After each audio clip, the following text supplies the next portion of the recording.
La veille de Noël, mes parents ont souri et ont offert un appartement à ma sœur. Ils se sont tournés vers moi et ont dit, « Tu as juste besoin d'un garde-meuble. » Ils ont utilisé mon crédit, m'ont déshérité. Je suis restée silencieuse. Jusqu'à ce que je leur remette les papiers. Leurs sourires se sont figés instantanément. Bonjour, je suis Marie. Je suis arrivée à Cleveland juste avant le crépuscule, la neige glaçait déjà les routes et rendait l'air assez vif pour piquer. Le vol depuis Seattle avait été long, retardé 2 fois. Je n'avais pas prévu de rentrer cette année. Pas vraiment. Mais la culpabilité est une chose délicate. Elle vous monte le long de la colonne vertébrale comme un murmure que vous ne pouvez pas secouer. Et finalement, vous faites vos valises par obligation, pas par anticipation. La maison était exactement comme je m'en souvenais, chaleureusement éclairée, la guirlande drapée sur la cheminée, cette odeur familière de cannelle et de pain lourde dans l'air. Des gens riaient dans le salon. Ma mère, Lenora, portait son tablier de Noël, rouge avec des broderies dorées, alors qu'elle remplissait les tasses en cèdre de tout le monde. Mon père, Reban, planait près de la cheminée, téléphone à la main, essayant de tout immortaliser comme s'il n'avait pas fait partie du dysfonctionnement quelques jours auparavant. Sarafen, ma sœur aînée, tenait déjà la cour près de l'arbre. Ses cheveux teints d'un cuivre éclatant, comme si l'univers lui devait de l'attention. Et il le faisait toujours. Marie, s'écria ma mère quand elle me repéra dans l'encadrement de la porte. Tu es arrivée juste à temps pour la surprise. Il y avait quelque chose de répété dans son sourire, comme si elle l'avait préparé. Je me suis déchaussé, j'ai brossé la neige et je me suis dirigé vers le salon. Les canapés étaient réarrangés en demi-cercle. Mon père s'est levé, tapant dans ses mains comme un MC. Tout le monde, rassemblez-vous. Nous voulons rendre cela spécial. Ma poitrine s'est serrée. Le visage de Sarafen s'est illuminé alors qu'il lui tendait une boîte argentée joliment emballée. Le ruban chatoyait, et avant même qu'elle ne le défasse, je pouvais sentir que c'était quelque chose d'important. Elle a sorti une paire de clés. Il y avait un délicat porte-clés attaché, un petit charme en bronze en forme d'immeuble. Son halètement était théâtral, mais pas faux. Non, tu n'as pas fait ça.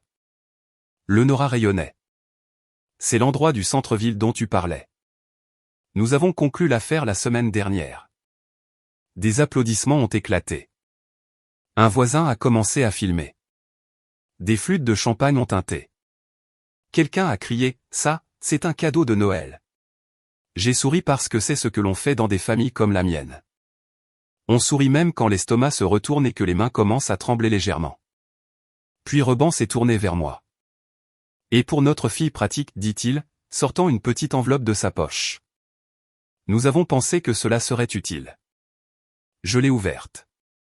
À l'intérieur se trouvait un contrat de location et une seule clé attachée à une étiquette qui disait « Unité C24, South Bay Storage ».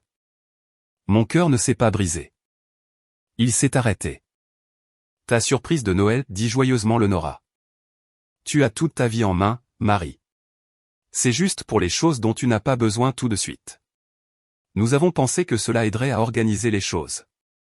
J'ai hoché la tête, j'ai dit « merci ». Ma voix semblait venir de quelqu'un d'autre. Étais-je un meuble maintenant, entreposé par commodité? Sarafen s'est approchée, tenant toujours ses clés de condo, et m'a donné un petit coup d'épaule en jouant. Ouvre ton autre cadeau. J'ai dit à maman que tu essayais de nouvelles recettes. C'est parfait. J'ai retiré l'emballage de la boîte qu'elle m'a tendue. À l'intérieur se trouvait un ensemble de cuisine, très familier. Les casseroles à fond de cuivre étaient rayées exactement là où je m'en souvenais. J'avais donné cet ensemble à la cabane familiale il y a des années. Il y avait encore mes initiales gravées sous les poignées des couvercles. Ce n'était pas neuf. Ce n'était pas attentionné. Je pensais que tu disais que tu cuisinais plus maintenant, gazouilla Sarafen, sirotant sa flûte.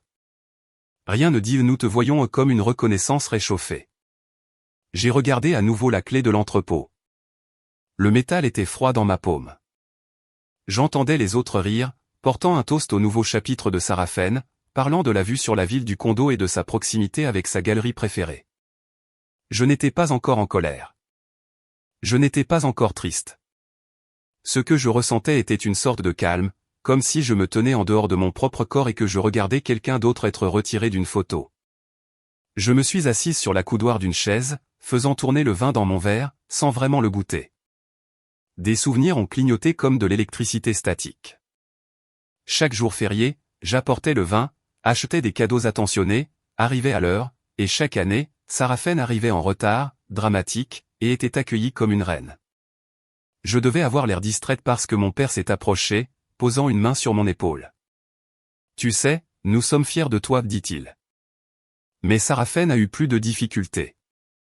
C'est son moment. Son moment ? Mon entrepôt. Tandis que les conversations se poursuivaient, je suis sorti. La neige avait recommencé à tomber, légèrement cette fois, saupoudrant la terrasse et transformant le jardin en carte postale. J'ai serré mon manteau, serrant la clé dans une main, mon téléphone dans l'autre.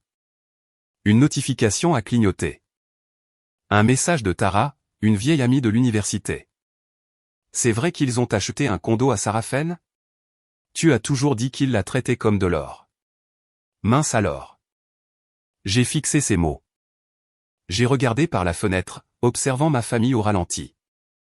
Sarafen faisant tourner les clés comme un prix, mes parents rayonnant à ses côtés, ne remarquant pas une seule fois mon absence. Pas cette année. Je suis rentré et j'ai refermé la porte derrière moi, brossant une légère couche de neige de la manche de mon manteau. Le rire résonnait toujours du salon. Sarafen s'était lancée dans une histoire sur un galeriste de Columbus qui lui avait un jour dit qu'elle avait trop de présence pour l'art régional. Tout le monde l'écoutait avidement. Applaudissements, rires, hochements de tête qui disaient « Tu es spécial ». Je me tenais au bord de la pièce, invisible en pleine vue, regardant ma sœur transformer une anecdote sans importance en ovation. Le champagne coulait toujours à flot. Les clés du condo scintillaient dans sa main comme un emblème royal. Elle les agitait, inconsciemment ou non. Chaque mouvement un rappel de qui devait être célébré ce soir et toutes les autres nuits. Je me suis dirigé vers la table à manger juste au moment où les gens commençaient à prendre place. Je me suis glissé sur une chaise vide au fond, niché entre un vieux voisin et un ami de l'école d'art de Sarafen que j'avais peut-être rencontré une fois en 2008. Il s'est tourné vers moi avec un sourire amical. « Salut, désolé. Je pensais que tu étais une cousine ou quelque chose comme ça. Je ne t'ai jamais vu sur aucune des photos de famille qu'elle a publiées. » Ma fourchette s'est arrêtée en l'air. Le commentaire n'était pas destiné à blesser. C'était désinvolte, même bien intentionné. Mais il a percé plus profondément que s'il n'avait rien dit du tout. J'ai souri poliment. Non. Je suis sa sœur. Ses yeux s'écarquillèrent. Oh, waouh. Vraiment ? Hein ? Il ne s'est pas excusé. Il n'en avait pas besoin. Le mal était déjà fait bien avant ce dîner. Ce commentaire n'était que la dernière couche de confirmation. J'ai jeté un coup d'œil autour de la pièce, mes yeux se posant sur une série de photographies encadrées le long du mur du couloir. L'une a attiré mon attention, prise l'été précédent. Je me suis souvenu de ce jour-là, un barbecue dans le jardin.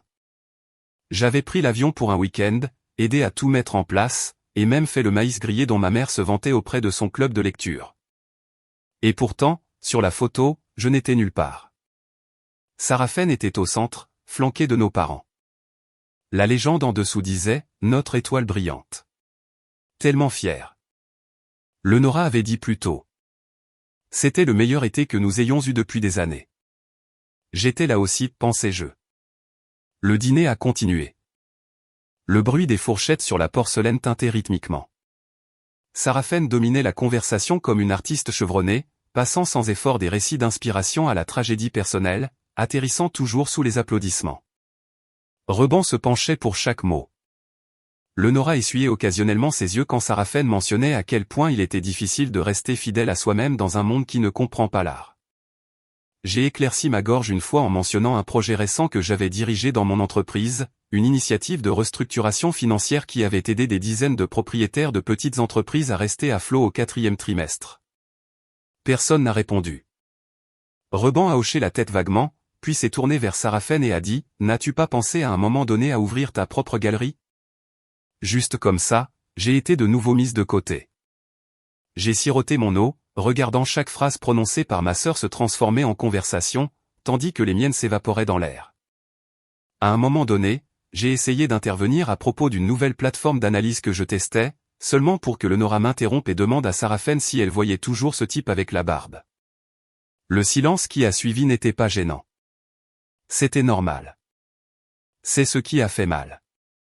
C'est là que ça m'a frappé. Ce n'était pas nouveau. Ce n'était pas un accident. Je n'étais pas oublié. J'étais activement minimisé parce qu'ils n'avaient pas besoin de moi pour briller. Ils avaient besoin de moi pour refléter leur étoile choisie. Parfois, le silence le plus douloureux n'est pas quand personne ne vous entend. C'est quand on vous entend et qu'on fait semblant de ne pas vous avoir entendu. J'ai posé ma fourchette et me suis penché en arrière sur ma chaise, fixant le plafond comme s'il détenait les réponses que j'avais cherchées pendant des décennies. Peut-être avais-je toujours été la figurante, le plan de secours, la pragmatique, celle qu'on n'applaudit pas, à qui on assigne des choses. Celle qu'on appelle quand on a besoin d'aide, mais jamais quand on a besoin d'une histoire à raconter. Sous la table, mon téléphone a vibré. J'ai regardé la notification. Alerte de crédit. Nouvelle demande sur votre profil de crédit. J'ai froncé les sourcils. Je n'avais rien demandé. J'ai appuyé sur la notification, mais l'application chargeait toujours quand le Nora s'est levé et a commencé à débarrasser les assiettes. Sa voix a résonné au-dessus du murmure de la conversation. Vous savez, c'est juste une bénédiction d'être ensemble. Tout le monde n'a pas ce genre de proximité. L'ironie m'a presque fait rire. Tandis que je fixais l'écran lumineux dans ma paume, un autre genre de tension a éclos dans ma poitrine. Les clés du condo, les applaudissements, les photos. Et maintenant ça. C'est là que la deuxième fissure est apparue. Les applaudissements se sont éteints et l'écho a semblé dangereux. Dans la chambre d'amis, les murs semblaient plus proches que plus tôt ce soir-là. Les rires de l'autre côté de la maison s'étaient tus, remplacés par le cliquetis occasionnel de la vaisselle ou le murmure assourdi du rangement post-dîner. Je me suis assise sur le bord du lit jumeau, celui avec la couette florale qui n'avait pas changé depuis le lycée, fixant l'écran de mon téléphone. L'alerte de crédit clignotait toujours. Je l'ai ouverte. Une nouvelle demande de renseignements sévères avait été enregistrée sous mon nom. Prêteur, Oakhill Property Finance. Objet, demande de prêt hypothécaire résidentiel. Lieu, Cleveland, Ohio. Je n'ai pas respiré. Non pas parce que j'étais surprise. Je ne l'étais pas, mais parce que cela confirmait ce que mon instinct criait déjà. Le condo n'était pas un cadeau. C'était un levier pris à moi, utilisé à mon insu, enveloppé d'un ruban et donné à ma sœur comme un prix lors d'un spectacle de talent scolaire. J'ai fait les 100 pas dans la pièce, le tapis terne et familier sous mes pieds. Et à chaque pas, mes pensées ont tourné en arrière, pas seulement vers ce soir ou le silence de la table du dîner, mais plus loin, plus profondément, vers des endroits que j'avais barricadés il y a si longtemps, que je m'étais convaincu qu'ils n'avaient plus d'importance. J'avais 13 ans. L'été, Sarafen a commencé à préparer ses candidatures à l'université. Elle avait déclaré qu'elle avait besoin d'espace pour respirer, pour penser, pour créer. La maison lui semblait soudain trop petite pour son génie. Un après-midi, pendant que j'étais à une soirée pyjama chez une amie, maman a déménagé mes affaires dans la chambre d'amis du sous-sol. Pas d'avertissement, pas de discussion, juste fait. Quand j'ai demandé pourquoi, Reban a dit, « Tu es toujours si adaptable, ma chérie. C'est ton don. » Adaptable, c'est-à-dire jetable. Cet hiver-là, Sarafen a peint mes anciens murs en lilas, ma couleur préférée. Elle n'a pas demandé. Personne n'a demandé. Je me suis dit que c'était temporaire, qu'une fois qu'elle serait partie à l'école, je retournerais à l'étage, mais cela n'est jamais arrivé. Quelqu'un d'autre est resté dans cette chambre, puis des invités. Puis c'est devenu le studio de Sarafen quand elle venait. Je n'ai jamais été invité à la récupérer. Et finalement, j'ai cessé d'attendre. Je me suis arrêté près de la vieille bibliothèque, mon regard attiré par un dossier beige qui dépassait d'un tiroir qui ne se fermait pas correctement. Le logo dessus correspondait à ce que j'avais déjà vu. Un cabinet d'avocats à Lakewood. Je l'avais remarqué il y a des années, mais je n'y avais jamais vraiment réfléchi. La curiosité brûlait plus fort maintenant. J'ai sorti le dossier lentement, faisant attention à ne pas faire de bruit. À l'intérieur se trouvaient 2 ensembles de documents soigneusement agrafés. Le premier était un testament daté de 2015. Il répertoriait les 2 filles, Sarafen et moi, comme bénéficiaires égales. Part de fiducie, assurance vie, propriété, le tout également divisé. Le Second Testament, mis à jour en 2021, était plus court, plus ciblé. Un seul nom apparaissait. Sarafen Deslignes. Aucune mention de moi, aucune note, aucune explication, juste un espace blanc où mon nom avait autrefois vécu. Quand on est effacé d'un héritage, ai-je murmuré, on se demande si on n'a jamais été dans le brouillon. La piqûre ne venait pas de la surprise. Elle venait de la confirmation. Je me suis assise sur le lit, le dossier sur mes genoux, et j'ai fixé le vide pendant longtemps. Les murs semblaient moins familiers maintenant, presque mis en scène. Finalement, j'ai attrapé mon ordinateur portable et je me suis connecté à mon compte financier. S'ils avaient accédé à mon crédit pour un prêt hypothécaire, il devait y avoir une trace. Et la voilà. 3 connexions au cours des 2 dernières semaines depuis une adresse IP taguée Deslignes Desktop, l'ordinateur de bureau de papa. Je n'avais pas utilisé cette chose depuis ma dernière visite. Je n'avais jamais partagé mes mots de passe, mais il m'avait déjà aidé à récupérer une connexion il y a des années lorsque j'avais été bloqué. Peut-être avait-il conservé les identifiants. Peut-être n'avait-il jamais effacé la saisie automatique. S'ils avaient besoin d'aide, pourquoi ne m'avaient-ils pas demandé? Ou savaient-ils déjà que je dirais non? Un autre genre de silence remplissait la pièce maintenant. Pas une absence, mais une exclusion délibérée, la peinture lilas, le testament, l'accès non autorisé, la photo, les clés. Ce n'était pas du favoritisme. C'était une stratégie, un effacement stratégique. Ils ne parvenaient pas seulement à me voir. Ils écrivaient activement autour de moi. Ma mâchoire s'est serrée alors que j'ouvrais un document vierge. Le curseur clignotait en haut comme un défi. J'ai tapé un seul mot. Avocat. Je n'avais même pas encore commencé à me battre, mais je venais de choisir ma première arme. La lueur de l'écran de mon ordinateur portable projetait une lumière pâle sur la chambre d'amis. Je fixais le mot que j'avais tapé juste avant minuit. Avocat. Il était seul sur le document, clignotant comme une alarme silencieuse. Je n'avais rien ajouté d'autre. Pas encore. Je me suis penché en arrière sur la chaise et j'ai laissé mes mains retomber sur mes côtés. Mon esprit ne faisait pas que s'emballer. Il calculait. Faisais-je cela parce que je voulais me venger? Parce que je voulais la justice?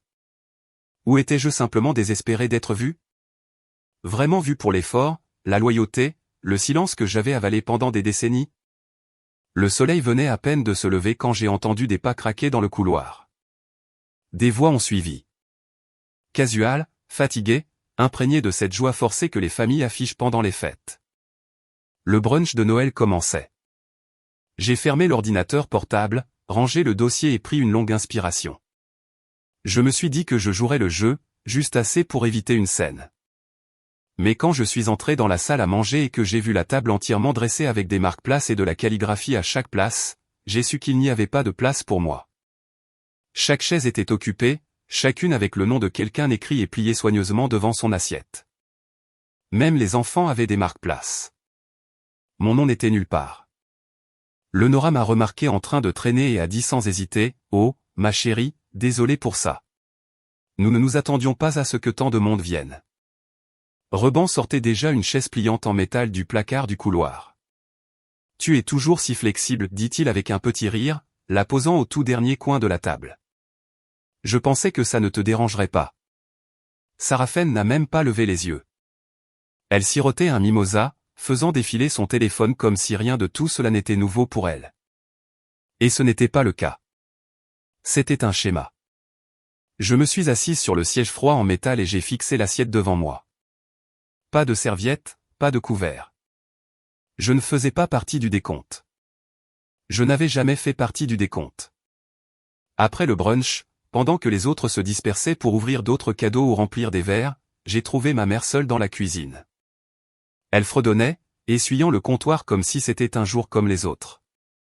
Je suis resté là une seconde de trop avant qu'elle ne me remarque. « Quelque chose ne va pas ?» demanda-t-elle, sans se retourner. « J'ai vu le testament » dis-je. Sa main s'est arrêtée. « J'ai vu les 2 versions » ai-je continué. « La mienne et la nouvelle. » Elle laissa échapper un léger soupir. « Marie, allez. Tu as un super travail, un condo, la liberté. Tu n'as pas besoin. Je n'ai pas besoin de faire partie de la famille. Ce n'est pas ce que j'ai dit. Tu as dit que la vie de Sarafen n'avait pas été facile. Eh bien, elle ne l'a pas été. Elle a toujours eu des difficultés émotionnelles, financières. C'est une artiste. Et je suis quoi, une feuille de calcul avec des jambes? Tu as toujours été la forte, Marie, dit-elle, me regardant enfin dans les yeux. Les gens forts n'ont pas besoin de rappel qu'ils sont aimés. Ma gorge s'est serrée, mais je l'ai gardée stable. Donc la force signifie le silence, et le silence était un consentement. Elle n'a pas répondu. Elle est juste retournée essuyer le comptoir comme si cela effacerait ce que j'avais dit. Plus tard cet après-midi-là, je suis entré dans la cuisine pour prendre un verre d'eau, et Sarafen était déjà là, appuyée contre l'îlot comme si elle en était propriétaire. Ne gâche pas les fêtes, dit-elle sans même un salut, juste parce que maman et papa m'aiment un peu plus fort. Je la regardai longuement. Elle ne broncha pas. Tu devrais peut-être vérifier d'où viennent ces clés, dis-je. Ma voix était calme, plate. Elle plissa les yeux. Pardon? Vérifie les documents, les noms qui y figurent, puis dis-moi si elles brillent toujours de la même façon. Je n'attendis pas sa réponse. Retourné dans la chambre d'amis, j'ai plié mes vêtements dans ma valise. Je n'ai pas claqué de tiroir ni tapé du pied. Je me suis déplacé lentement, méthodiquement. J'avais appris il y a longtemps que la rage gagne rarement. La stratégie, oui. D'un dossier dans mon sac, j'ai sorti une copie imprimée d'un formulaire de révocation de procuration financière. Je l'avais préparé il y a des mois après une longue conversation avec mon conseiller financier sur les limites et l'accès. Je l'ai signé, l'ai glissé dans une enveloppe blanche et me suis dirigé silencieusement vers le bureau de mon père. La porte était légèrement entr'ouverte. J'ai glissé l'enveloppe sous le bureau et je suis parti sans frapper. En revenant vers le couloir, j'ai entendu des voix derrière la porte de la cuisine. « Penses-tu qu'elle sait ?» murmura Leonora. La voix de Reban était fatiguée. « Même si elle sait, qu'est-ce qu'elle va faire ?» J'ai arrêté mon mouvement. Qu'est-ce que j'allais faire? J'ai souri à moi-même. Il le découvrirait bien assez tôt.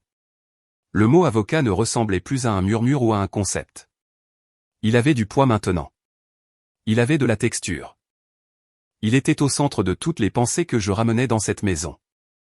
Je me déplaçais dans les couloirs comme si je parcourais le plan d'une maison qui ne m'appartenait plus, si tant et qu'elle m'ait jamais appartenu. La famille avait migré vers le salon pour l'échange de cadeaux. Le papier d'emballage commençait déjà à s'accumuler près de l'arbre.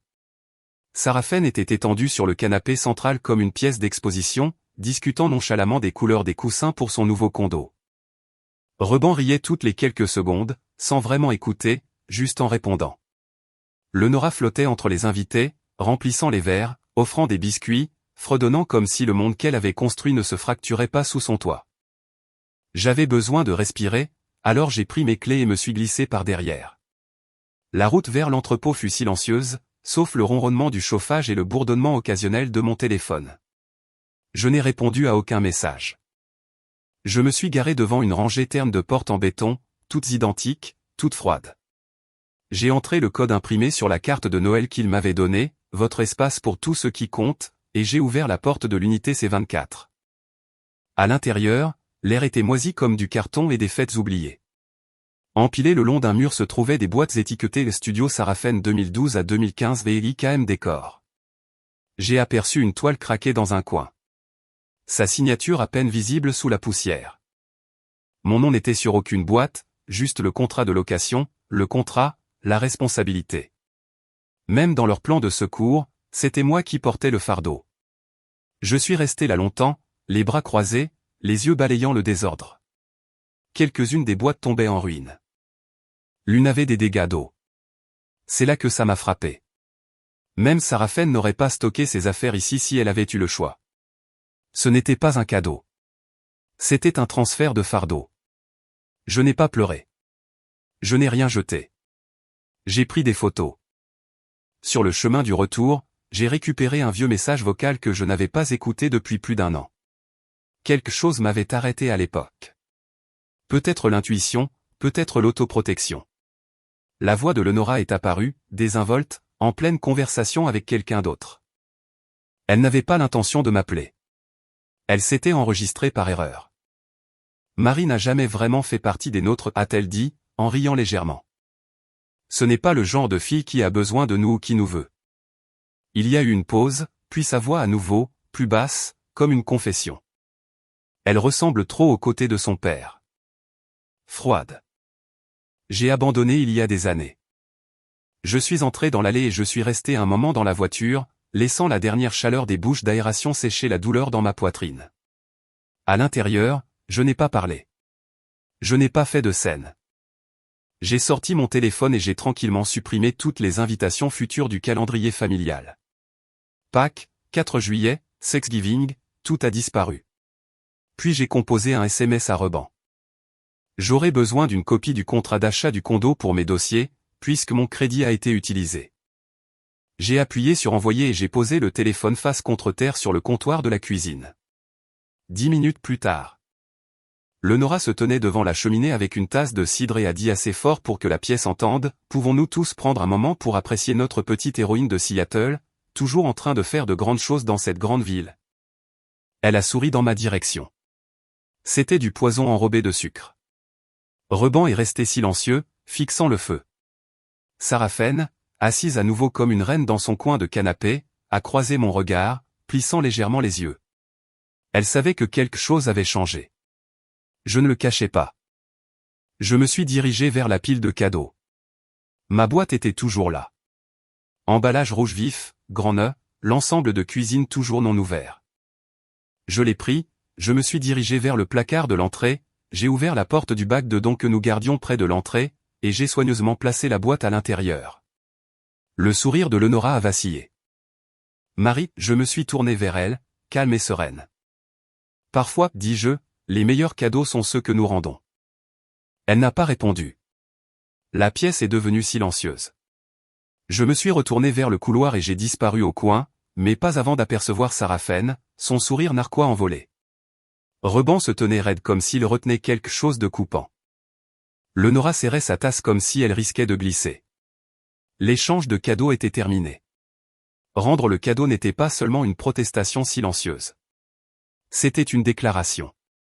Une limite tracée non par colère, mais par certitude.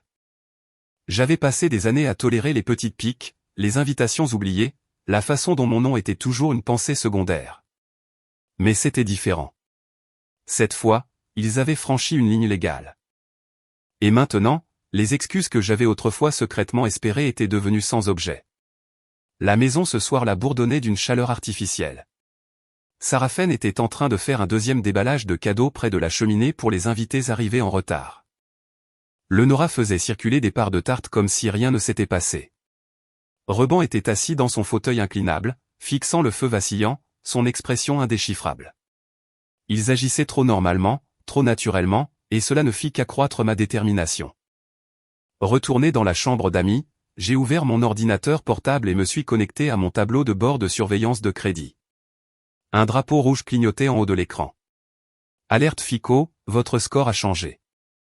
J'ai cliqué et j'ai trouvé le document, une préapprobation de prêt hypothécaire à mon nom. Le prêteur, Oakhill Property Finance, basé à Cleveland. Le co-emprunteur, vide. Le propriétaire listé sur le titre de propriété du condo, Sarafen Delin. J'ai senti mon estomac se serrer. Le condo était financé en utilisant mon historique de crédit, mais Sarafen était la seule titulaire. J'avais été utilisé comme garante sans même un appel, une conversation, ou même une mention passive lors du dîner de Noël. Donc, j'étais assez bonne pour financer son avenir, mais pas assez importante pour vivre dans l'histoire. J'ai ouvert mon gestionnaire de mots de passe et j'ai commencé à récupérer les journaux. Si cela s'était produit sous mes identifiants, quelqu'un y avait accédé. Il m'a fallu moins de 5 minutes pour tracer la source. 3 connexions depuis une adresse IP de Cleveland la semaine avant Noël. Chacune liée à l'ordinateur de bureau de mon père. Les téléchargements incluaient mes déclarations de revenus les plus récentes, mon historique de crédit et mes rapports d'éligibilité au prêt.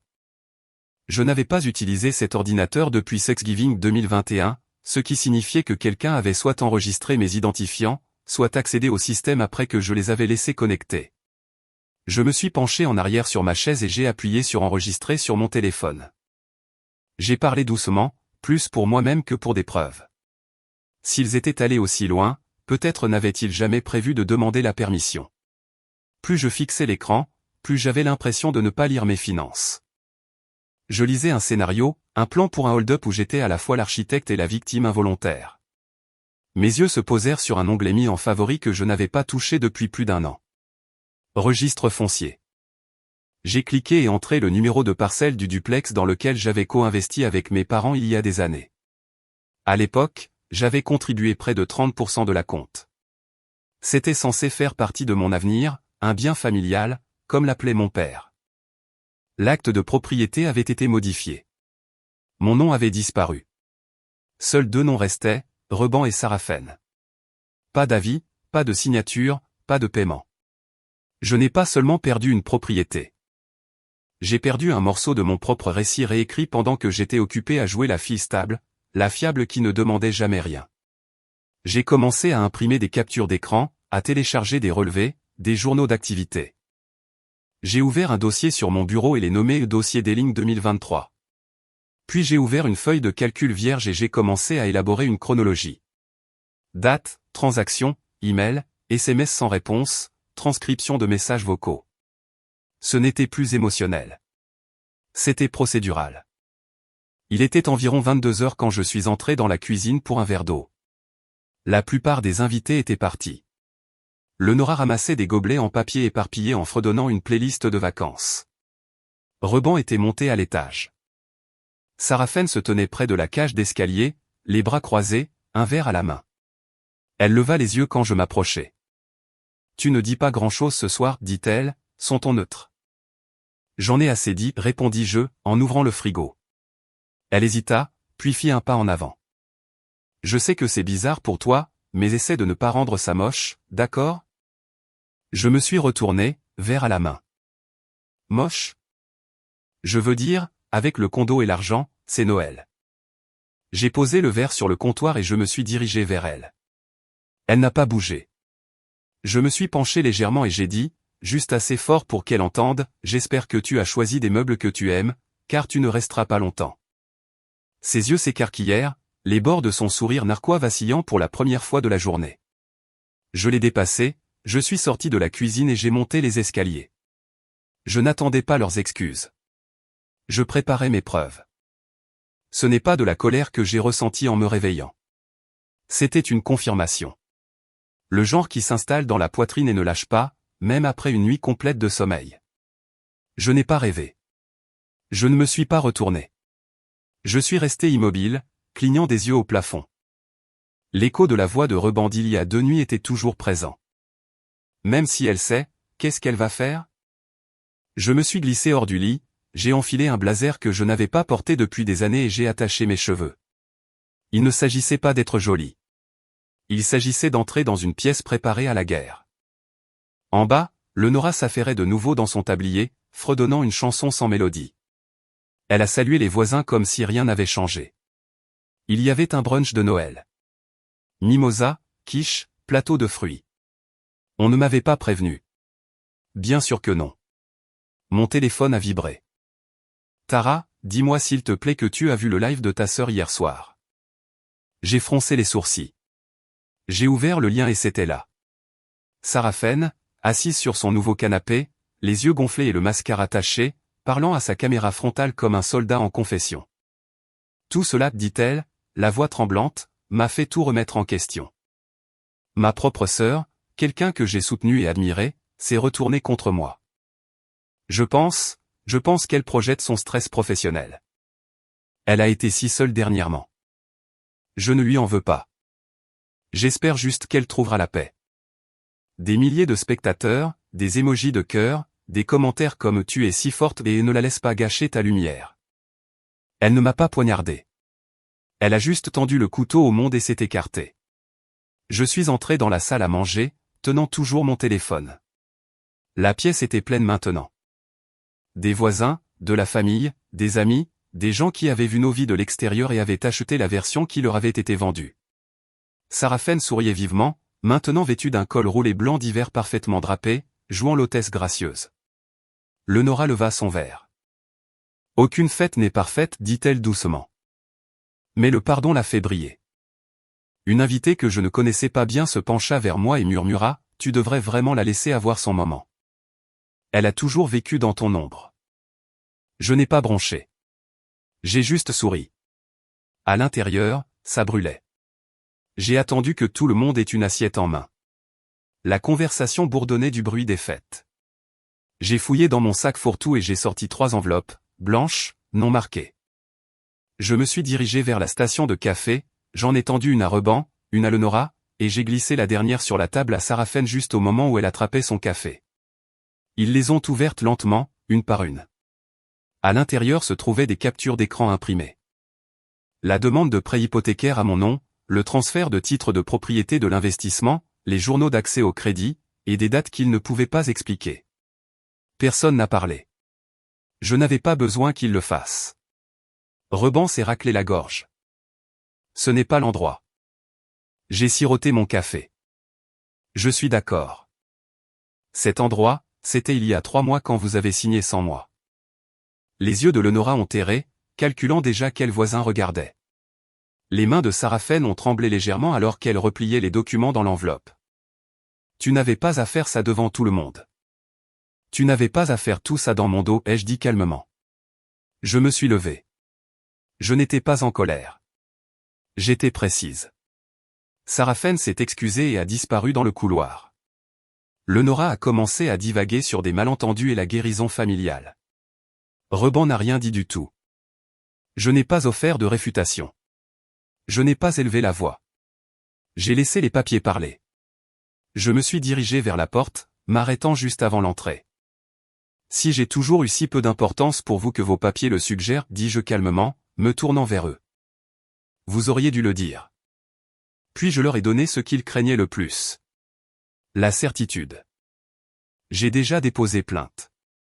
Vous aurez de mes nouvelles via mon avocat. Il y a un genre de silence qui persiste après une vérité trop forte pour être niée. Pas le silence gêné d'un moment qui a mal tourné. Non, c'était quelque chose de plus lourd. Un silence qui s'installait dans les murs, dans les planchers, dans la façon dont personne ne croisait le regard de personne le lendemain matin. C'était le genre de silence qui vous dit que tout le monde fait semblant que les choses peuvent encore redevenir comme avant. Sauf que personne ne sait comment. Je me suis levé tôt et je me suis habillé sans cérémonie. Il était inutile d'attendre que quelqu'un initie une conversation. Il ne le ferait pas. Au lieu de cela, j'ai roulé jusqu'au centre-ville de Cleveland, les pneus neige ronronnant sur le pavé, la ville à moitié endormie après le calme des fêtes. Mon avocate, Madame Green, m'a rencontré dans son petit bureau juste à côté du Clyde Avenue. Pas de couronne de Noël, pas de musique, juste un bureau propre et un professionnalisme qui ne sciait pas.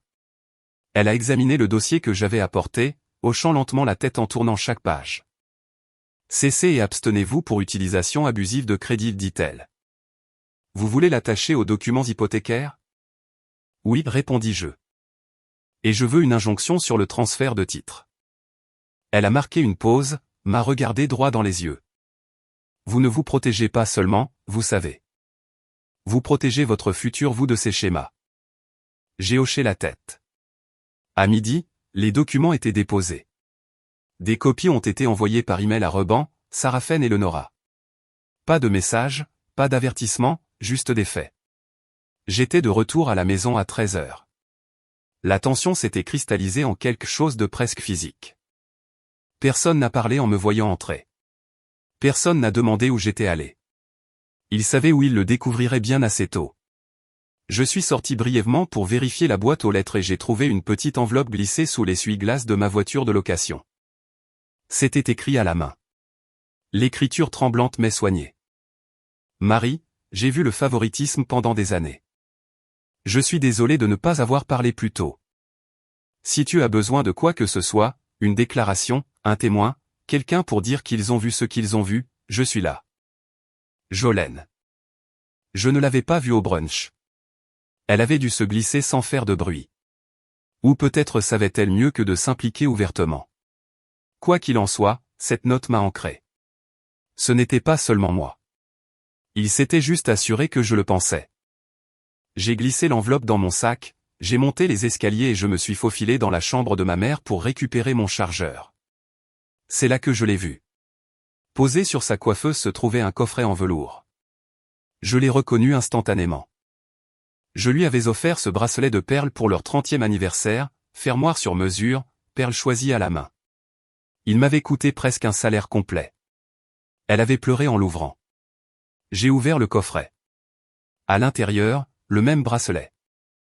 Seulement maintenant, le fermoir portait une nouvelle gravure, SD. Elle l'avait offert à Sarafen, un héritage recyclé. Pas de notes, pas de reconnaissance. Même les choses sentimentales étaient réécrites.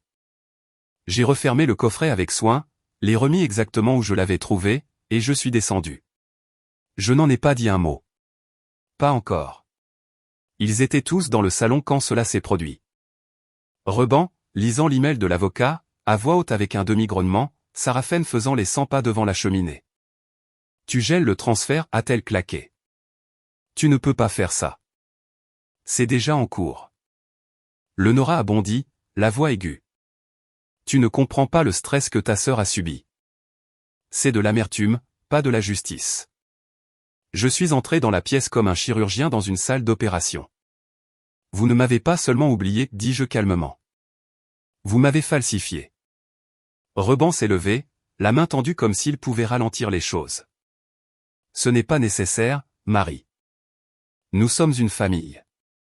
Non, vous étiez une famille jusqu'à ce que vous transformiez mon crédit en arme, ma propriété en fantôme, et mon nom en pensée après coup.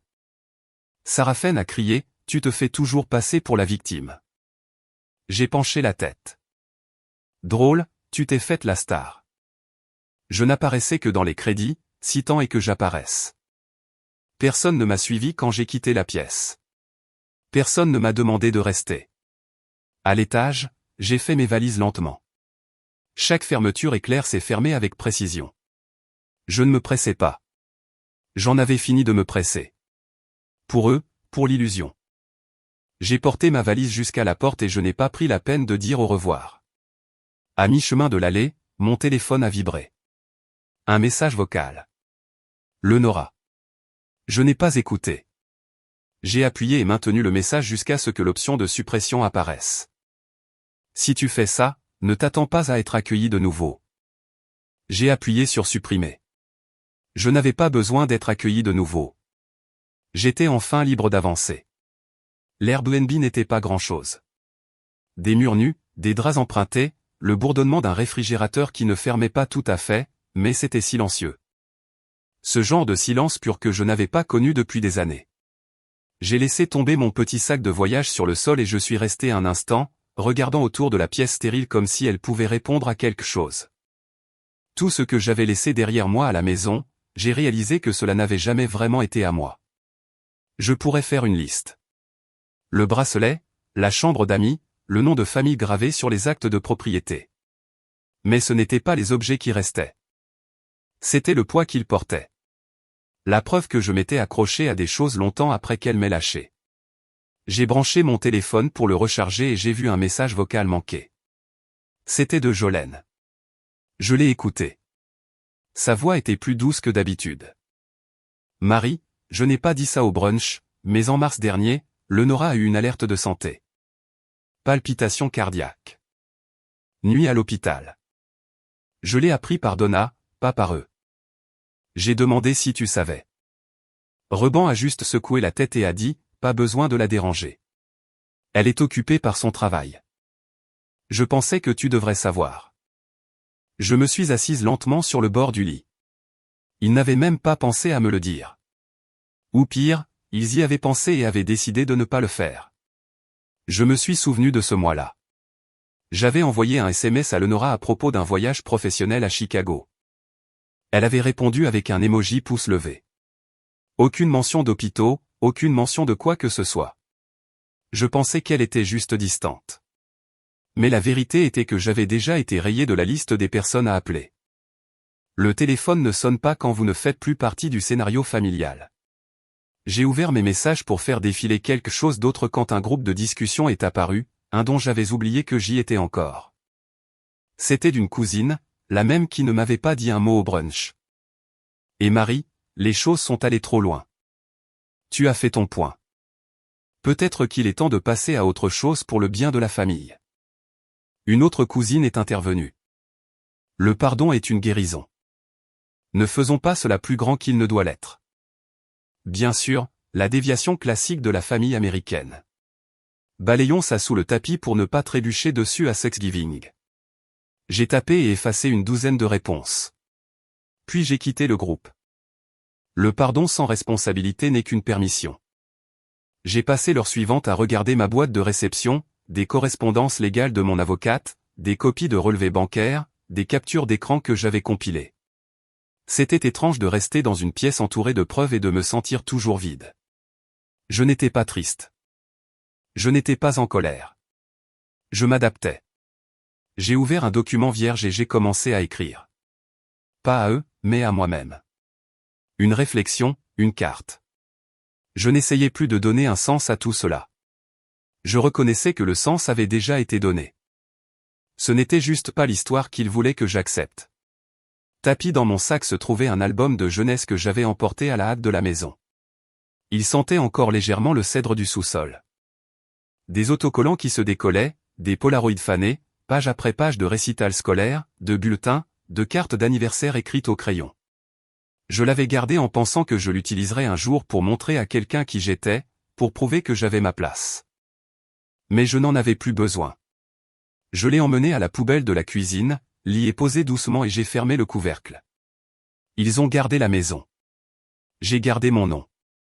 Le chauffage s'est enclenché, et je me suis blotti dans le canapé avec une tasse de thé, la vapeur embuant mes lunettes. Dehors, le ciel était gris et oubliable. Je me suis demandé s'ils étaient assis autour de la même table à manger, maintenant un champ de bataille de regards et de murmures. Je me suis demandé si je leur manquais déjà ou si c'était juste la version de moi qui ne répondait pas qui leur manquait. Puis mon téléphone a de nouveau vibré. Un nouveau numéro. Bonjour, c'est Aaron de Holston & Carr.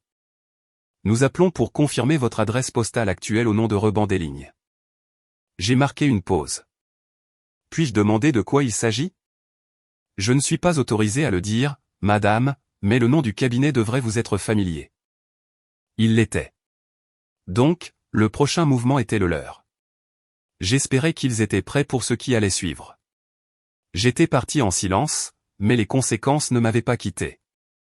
Elles me suivaient comme une facture en retard, se présentant à ma porte sous forme de mail, d'alerte bancaire et d'appels que j'ignorais. Mon silence n'était pas une retraite. C'était une stratégie. Et maintenant, le suivi commençait à se faire sentir. 3 jours après Noël, j'étais de retour en centre-ville. Mon avocate, Madame Green, m'a rencontré à son bureau avec ce même calme dans les yeux. Nous nous sommes assises dans sa salle de conférence, le chauffage ronronnant derrière son bureau, le givre s'accrochant au coin de la fenêtre. Le condo, dit-elle, tapotant un dossier imprimé.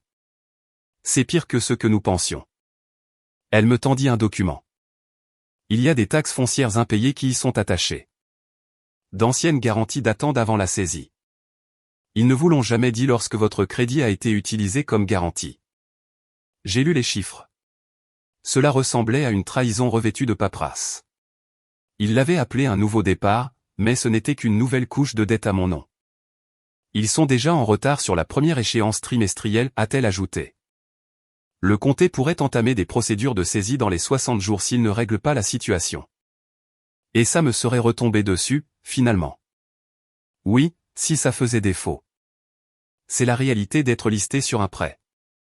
Responsabilité silencieuse. Je me suis adossé, exhalant lentement. Comment retirons-nous mon nom? J'ai déjà déposé une requête en séparation d'obligations et des documents de fraude.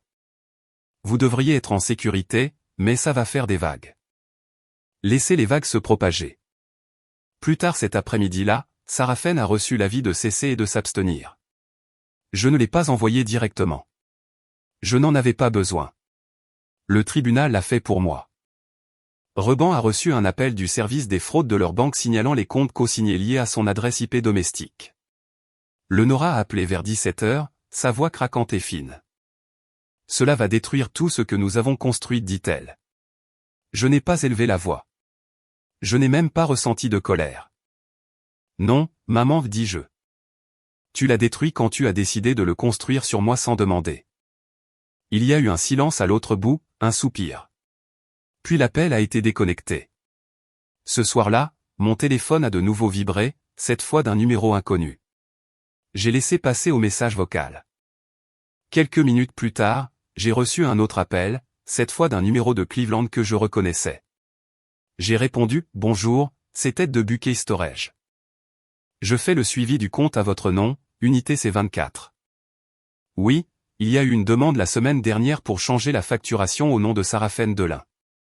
Elle a dit que c'était juste un malentendu. Elle nous a dit, le nom de ma sœur n'est que de la paperasse.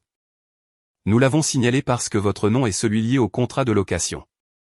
Ma bouche s'est resserrée. Avez-vous enregistré cette interaction sur caméra? Nous enregistrons toute l'activité au comptoir. Voulez-vous que nous vous envoyions les images? Oui, dis-je. S'il vous plaît. J'ai raccroché, posé le téléphone et je me suis assise en silence.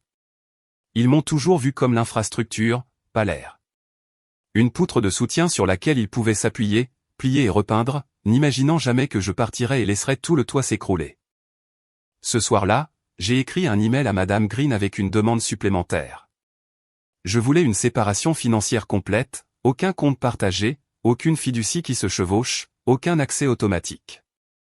Je veux que mon nom soit retiré de tout ce qui leur permet d'agir en mon nom à nouveau. J'ai écrit tout ce qui leur fait croire que je fais toujours partie de leur système. Puis je me suis connecté à notre plateforme d'investissement conjointe et j'ai fermé le compte. Le dernier lien légal, une coupure plus nette que n'importe quel adieu verbal. Je me suis senti plus légère, non pas justifiée, non pas victorieuse, juste libre. Vers 20h, alors que je faisais rôtir des légumes et écouter un podcast, on a frappé à la porte. J'ai ouvert pour trouver un coursier tenant une petite enveloppe.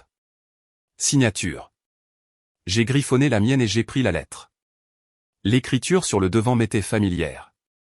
Sarafen. Je l'ai tenue dans ma paume, je l'ai fixée un moment. Elle était plus lourde qu'elle n'aurait dû l'être pour une si petite chose. Si c'était une autre performance, je n'étais plus le public. L'enveloppe est restée sur mon comptoir de cuisine pendant près d'une heure avant que je ne la touche. Seattle était froide mais claire, et j'avais ouvert une fenêtre juste assez pour sentir l'air sur mon visage pendant que je déballais. Je n'ai pas ouvert la lettre par curiosité. Je l'ai ouverte parce que je n'avais plus besoin d'être surprise. L'écriture de Sarafen était reconnaissable entre toutes, nette, avec ses étranges boucles larges dans ses Y et ses G. La lettre à l'intérieur était courte, honnête, mais pas noble. Elle y écrivait comment elle s'était toujours sentie fragile, comment elle ne savait pas quoi faire de l'attention si ce n'était si accroché. Elle admettait que maman et papa avaient toujours trouvé des excuses pour elle et qu'elle l'avait accepté. Non pas parce qu'elle pensait le mériter, mais parce qu'elle ne savait pas comment réagir. Sa dernière ligne m'a prise au dépourvu. J'ai toujours senti que tu avais tout. Je n'ai jamais eu que leur culpabilité. Je n'ai pas pleuré. Je n'ai pas non plus ressenti de rage. Ce que j'ai ressenti, c'est de la distance, non pas de la froideur, mais de la perspective. Pour la première fois, je l'ai vue clairement, non pas comme celle qui avait pris ce qui était à moi, mais comme quelqu'un qui avait passé toute sa vie à s'accrocher aux parties de moi qu'elle ne savait pas comment devenir. Nous n'étions pas sœurs. Nous étions des images miroirs sous un éclairage différent. Plus tard ce soir-là, j'ai ouvert les images que j'avais extraites de la caméra de sécurité, celles que j'avais installées il y a un an quand ils avaient commencé à se disputer à propos des améliorations de sécurité de la maison. Mais n'avaient jamais donné suite. J'avais oublié les images de sauvegarde enregistrées sur le cloud. Le clip s'est chargé lentement. Je me suis souvenu du jour dès que je l'ai vu, en mai dernier, l'anniversaire de Lenora. J'avais conduit avec un cadeau emballé, un livre de photos de famille que j'avais restauré et imprimé. Je me tenais devant la porte d'entrée, portant le même manteau gris que j'avais maintenant jeté dans une benne de dons. Dans les images, elle a ouvert la porte, m'a regardé et a dit avec un sourire fatigué, « Oh, nous n'avons que de la famille à l'intérieur aujourd'hui. Puis-je juste prendre ça ?» Je lui ai tendu le cadeau. Elle a hoché la tête une fois, s'est retournée et a refermé la porte derrière elle. J'avais complètement oublié que la caméra tournait. Ce n'était pas seulement une exclusion, c'était une chorégraphie. Le lendemain matin, j'ai effacé mes contacts, supprimé le groupe de discussion familiale, retiré maman et papa de ma liste d'urgence. Je me suis connecté à ma plateforme de testament en ligne et j'ai mis à jour les bénéficiaires, remplaçant leur nom par Cara, ma meilleure amie, et ma filleule, qui s'était toujours souvenue de mon anniversaire, même quand mes parents l'oubliaient. Ce n'était pas par vengeance. C'était la paix. Et ça m'a semblé léger. Plus léger que tout ce que j'avais fait depuis des mois. Je n'essayais pas de les effacer de ma vie. Je reconnaissais qu'ils s'étaient déjà retirés. Je fermais juste la porte qu'ils avaient laissée ouverte au vent. Cet après-midi-là, je suis entré dans le petit bureau d'une clinique juridique du centre-ville. La peinture s'écaillait. La lumière clignotait, mais il y avait beaucoup de femmes. Des femmes assises sur des chaises que j'avais autrefois occupées métaphoriquement, financièrement gazellitées, minées, stratégiquement exclues des histoires qu'elles avaient aidé à écrire. Je me suis porté volontaire comme consultante une fois par semaine. Pas de salaire, pas de récompense, mais cela remplissait quelque chose que je n'avais pas su être vide. L'une des femmes que j'ai aidées m'a regardé et a dit, c'est comme si je n'étais pas réel jusqu'à ce que je me lève et que je dise assez. J'ai hoché la tête. Parfois, la guérison ne ressemble pas à une réparation, lui ai-je dit. Elle ressemble à de la clarté. Je le pensais. Il était tard quand je suis rentré. La ville était silencieuse. J'ai préparé un dîner simple, plié du linge et écouté du jazz sur un haut-parleur que je n'avais pas utilisé depuis des années. Puis, alors que je rinçais ma tasse dans l'évier, mon téléphone a vibré. Un message vocal, numéro inconnu. Je l'ai écouté. Marie, dit la voix de Reban, douce, lente. Si tu veux parler un jour, tu sais où est la porte. Pas de bruit de fond, pas d'excuses, pas de chaleur, juste une phrase qui oscillait entre invitation et accusation. Je n'ai pas hésité. Je l'ai supprimée. Je savais où était la porte, mais j'avais déjà choisi celle par laquelle passer, et elle ne menait pas en arrière. Le message vocal avait disparu. Supprimé comme toute trace d'accès qu'ils avaient autrefois revendiqué sur moi. Tu sais où est la porte, avait dit Reban. Il avait raison. La porte n'était jamais verrouillée. Mais savoir lesquelles ne jamais rouvrir, c'était ça, le vrai cadeau. Seattle était grise, fraîche et juste assez humide pour ressembler à un nouveau départ. Je suis entré dans le bureau de mon avocate, vêtu d'un manteau bleu marine, mes cheveux tirés en arrière. Pas besoin de cérémonie. Je n'étais plus là pour me venger. J'étais là pour une conclusion. Félicitations, a dit Madame Green, faisant glisser le dossier sur son bureau. Prêt hypothécaire annulé, titre restitué au prêteur. Votre nom a été effacé de toute obligation financière. Et Sarah Fenn ? Elle devra refinancer indépendamment ou renoncer à la propriété. J'ai hoché la tête.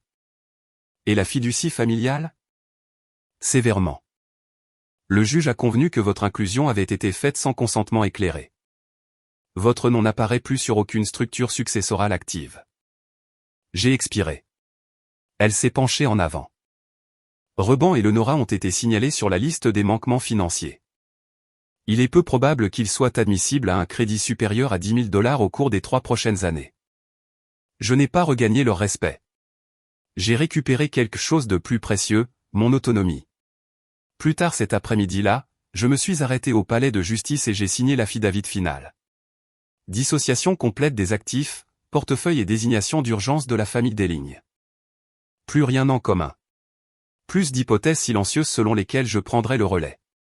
Plus de documents déposés au cas où. S'ils ont à nouveau besoin d'aide, ai-je dit à Madame Green, ils peuvent faire une demande à l'ancienne, via un formulaire. Elle a ri, mais je ne plaisantais pas. Ce soir-là, j'ai ouvert mon ordinateur portable et j'ai commencé à écrire. Les mots sont venus naturellement. Le titre, j'étais le plan de secours financier, pas la fille. J'ai publié et je l'ai oublié. En 3 jours, il avait été republié par des groupes de femmes sur la finance, des forums de divorce, même une thérapeute spécialisée dans les traumatismes familiaux. J'ai reçu des emails d'étrangers. Vous avez dit ce que je ne pouvais pas. Merci de l'avoir nommé. Je pensais que c'était juste moi. Un podcast m'a contacté, puis un panel, puis une organisation à but non lucratif local. Une petite ondulation est devenue quelque chose de plus grand. Pas viral, mais réel. Un matin, j'ai reçu un dernier email de Lenora. Pas d'objet. Nous avions tort, mais la famille signifie toujours quelque chose, n'est-ce pas? J'ai répondu, oui. C'est pourquoi je ne laisse plus n'importe qui m'appeler ma famille. Pas de signature, pas de chaleur, juste la vérité. Une semaine plus tard, je me tenais devant le bâtiment en briques d'une organisation à but non lucratif du centre-ville. Le col de mon manteau relevé contre le vent, un café dans une main, l'autre tenant une petite plaque qu'ils m'ont demandé de dévoiler. La porte vitrée a grincé.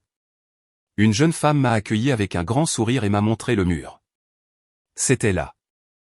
La Fondation Connelly pour la dignité financière, fondée en 2024. En l'honneur de ceux qui ont reconstruit à partir du silence, je n'ai pas eu de clé. Je suis devenu l'architecte. Ils ont construit des murs.